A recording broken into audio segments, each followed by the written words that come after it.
Scale modelling is not a cheap hobby.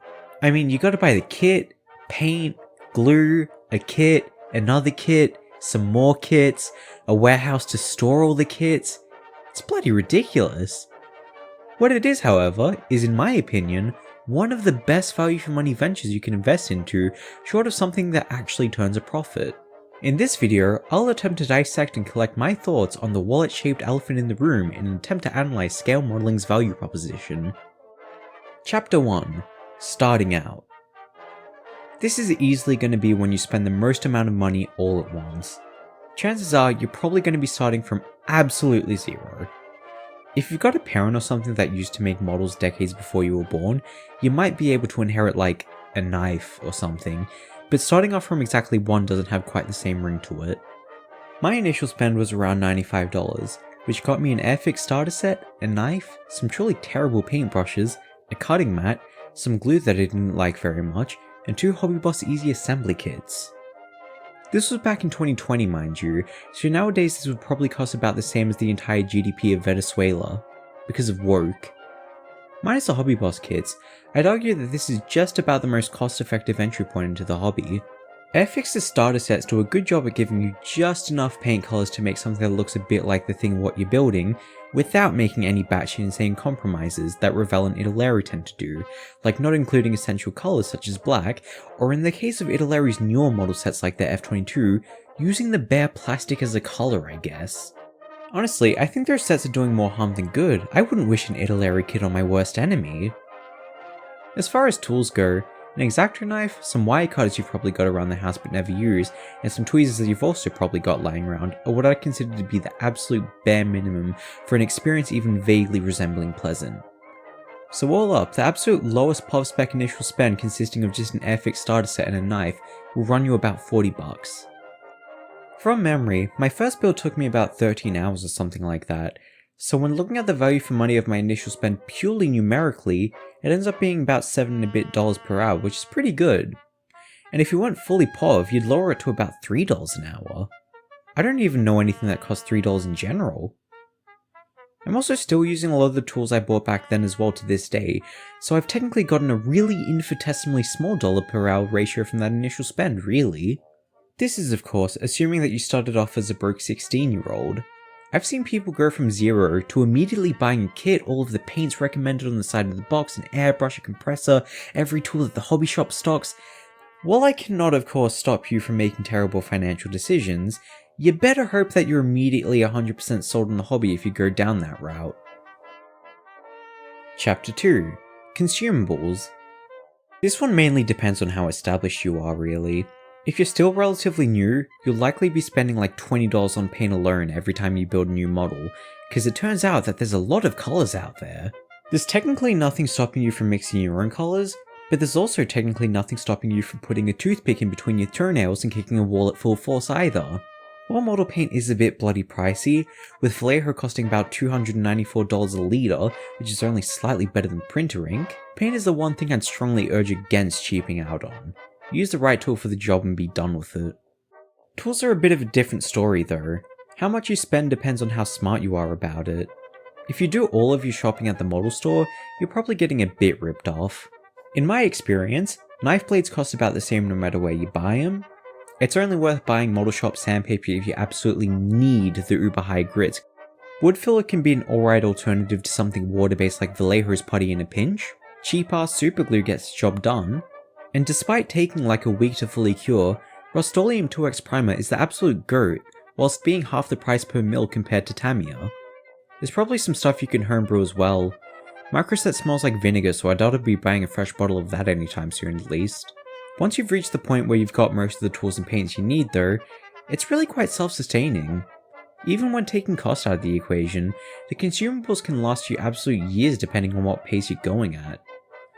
I've been going about a model a month and I don't think I've had to buy Tamiya extra thin since like 2022 or something, and even then I only bought that bottle because I accidentally left the cap slightly open on the last one.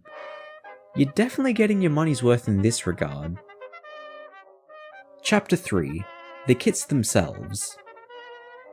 This is a bit subjective, so I'll try to be at least a bit unbiased. What you're looking for in a model varies from person to person. Some want the bestest, most uber detailed representation of a subject that fits together with tolerances that would make NASA blush, and others just want something that looks a bit like what the subject is.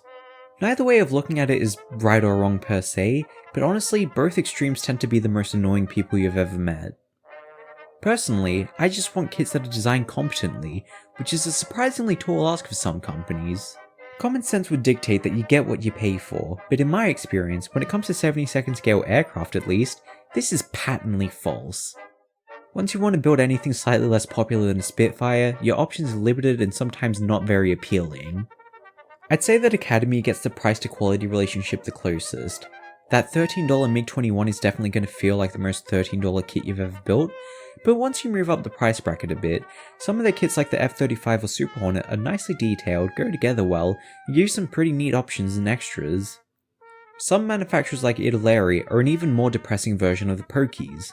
You put $35 in, sometimes you get an absolute gem like the Gulf War Tornado GR1, most of the times you get some absolute stinkers like their Hornet or god forbid the Gulf War Mirage 2000. I don't know what crack Airfix is on. $50 for a rebox of a painfully mediocre decade-old Harrier tooling?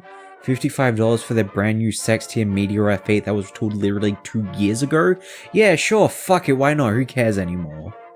The Chinese manufacturers though, that's when things get interesting. Hobby Boss, while pretty inconsistent, has some absolute bangers. I'm currently building their Rafale, and while it's by no means perfect, for $30 I really can't complain. I've built some much more expensive kits that are much less detailed and make much dumber design choices.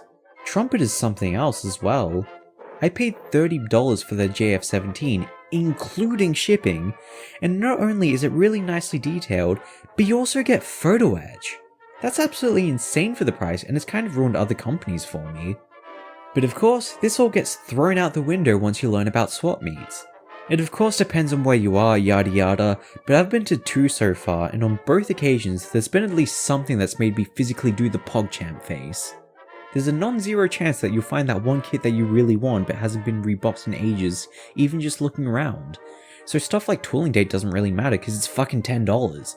What can you even buy for $10 now? A slice of bread? Swap meets are like the scale modeling equivalent of diet soda. You pretend that it's better for you even though you're realistically still walking out with a net positive amount of kits. Now, how do you even begin to quantify the value for money that a kit provides? How long it takes to build depends from person to person. You could stare at the sprues for 72 consecutive hours, but is that getting your money's worth? Is it extra bits and bobs like photo etch in a book? Because if so, I've got a Revell Eurofighter to sell to you. Frankly, I don't know. What I do know is that comparatively, spending $60 to $70 on that really nice looking GWH F-15 isn't the worst thing you could do with your money. Take another hobby like gaming for example. Them shits is like $100 nowadays and they all fucking suck. You'd be lucky to get 5 hours out of a new AAA game before thinking to yourself, hey, wait a minute, this is just Far Cry 3 again, and then turning it off and weeping. It's all relative. I know people that drop hundreds of dollars on static, pre-built, pre-painted anime figures. I've bankrupted myself about 7 times so far buying a camera and some lenses. All I'm saying is that it could be a lot worse. Chapter 4. Everything else. At the end of the day, everyone needs a hobby. As with every other hobby I can think of off the top of my head, it's a bit bloody expensive, but the real scale modelling is the friends we gained along the way. Apart from being like 4 other hobbies in a trench coat, it's also a vessel, a means to get out there and do stuff and meet people. Pretty much the only reason I even know about swap meets is because of my local modelling club. And the only reason I know about my local modelling club is because I went to the Australian Model Expo earlier this year. And the only reason I knew about the Australian Model Expo is because of the online community, so on and so forth. If you haven't joined a club or entered your model into a competition or anything like that, do it. I can't guarantee that they'll all be chill, but hey, best case scenario, you meet some cool people and get some good advice. Worst case scenario is that you piss off the kinds of dumbasses that unironically get tilted at other people's models, which is really, really funny. I mean, really, this advice could be generalized to just about any other hobby, but you get the gist, eh? Even though scale modeling sometimes makes me think that getting addicted to meth would have been a more financially responsible decision, in all, I think it's worth it.